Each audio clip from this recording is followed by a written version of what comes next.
पालो सबैको आउँछ हेर। म एक्लो छु, एक्लो छे भनेर हेप्न खोजेको हो भने त्यो कुरालाई म एक्सेप्ट गर्दिनँ, किनकि मलाई त्यो कुरा मन पर्दैन। त्यो हो। रह्यो अर्को कुरा, पालो सबैको एक दिन आउँछ क्या, सबैको एक दिन आउँछ पालो। घमण्डले छ नि, घमण्डले कहिले पनि संसार थाम्दैन। संसार थाम्नको लागि त र मान्छेको लागि राम्रो हुनको लागि त मान्छेले देख्ने भनेको त हाम्रो छ नि राम्रो पक्षलाई हो। राम्रो मान्छेले चाहिँ राम्रो पक्षलाई मात्रै देख्छ भने नराम्रो मान्छेले चाहिँ नराम्रै पक्षलाई मात्रै देख्छ होइन। त्यो भएको भएर चाहिँ म चाहिँ भन्छु पालो सबैको आउँछ। संसारमा छ नि सबै एक दिन अलग अलग अलग अलग भएरै जाने हो होइन।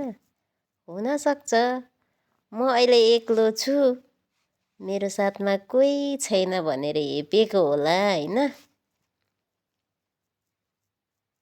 म एक्लै छु नि, म काफी छु क्या मेरो लागि।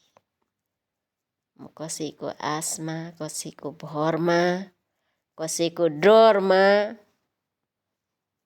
जिउने मान्छे होइन। जे छु आफ्नो बलले, आफ्नो बुद्धिले, आफ्नो क्षमताले, आफ्नो मेहनतले छु। त्यसैले मलाई हेप्ने अनि कोसिस नगर्नु होला। जसले मलाई हेपेर बोलेको छ नि त्यो व्यक्तिलाई भन्दैछु मैले यो कुराहरू।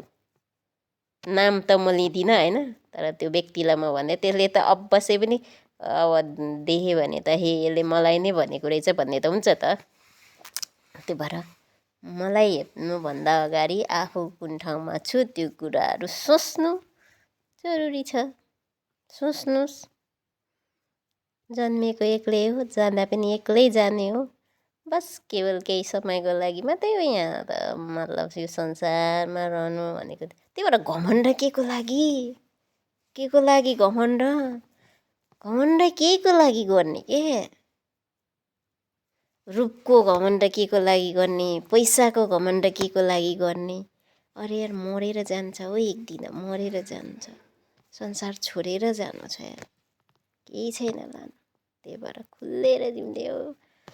आफ्नो बल र बुद्धिले जति भ्याउँछ त्यति गर्ने हो।